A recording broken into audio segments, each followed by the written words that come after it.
One thing I think that baffles a lot of people with Meghan and Harry is the fact that they go on these wonderful adventures around the world, Colombia, Nigeria, Jamaica, and yet their children just remain steadfastly trapped at home. What if everything you've heard about Prince Harry and Meghan Markle's children isn't the full story?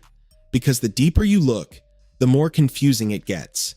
Harry and Meghan are constantly in the spotlight, traveling the world, attending events, making headlines everywhere they go, from Colombia to Nigeria, Jamaica to California. Their lives seem like a non-stop global tour. But there's one question that keeps coming up. Where are their children? And more importantly, why does everything about them feel like such a mystery? Let's start with something simple. Or at least it should be simple. Most public figures, especially royal families, share small glimpses of their children. Not everything, but enough for people to feel a connection. Think about Prince William and Princess Catherine's kids, Prince George, Princess Charlotte, and Prince Louis.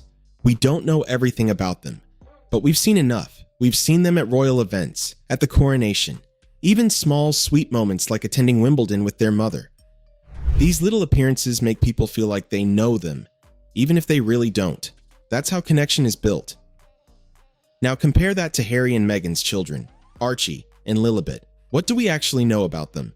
Not much, and that's where things start to feel strange.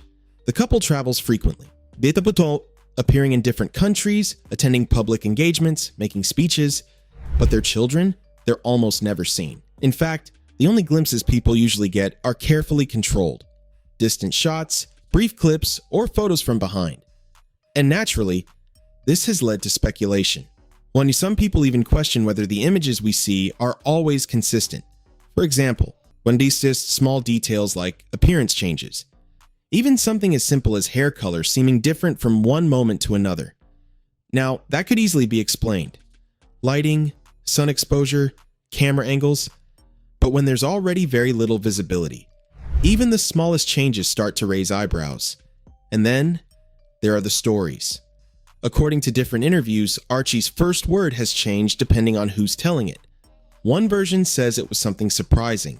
Another version suggests something completely different. And later, there were claims about him recognizing expensive items at a very young age. Individually, these might sound like harmless stories, but together, they start to feel inconsistent. And when stories keep changing, people start asking questions. But here's where it gets even more interesting. The mystery doesn't just stop at their appearances or stories. It goes deeper, all the way to something as basic as a name.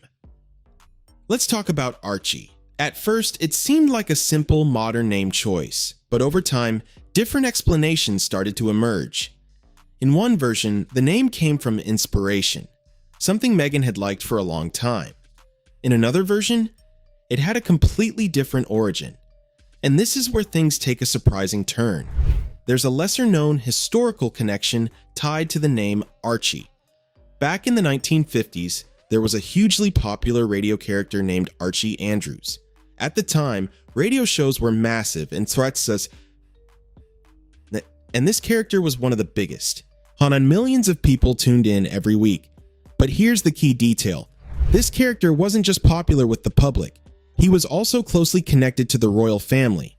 The man behind the character had a strong relationship with them, even organizing private entertainment for royal events. And according to certain accounts, the name Archie was actually familiar within royal circles long before Harry and Meghan used it. Some even suggest it was used as a nickname in private settings. Now think about that for a second. If that's true, then the name might not have been as random or modern as it was presented. It could have had deeper roots. But here's the problem. There's no single clear explanation. Instead, there are multiple versions, all slightly different. And that's exactly what creates confusion. Yet the same pattern shows up again with Lilibet. Her name also sparked controversy, especially regarding how it was chosen and whether it had full approval behind the scenes. And once again, different narratives started to circulate. Different explanations, different timelines. And no clear answer. When you look at everything together, the limited appearances, the changing stories, the unclear origins, it creates a bigger picture, a picture filled with gaps. And naturally, people try to fill those gaps with their own theories. But beyond all the speculation, there's another side to this, the long-term impact.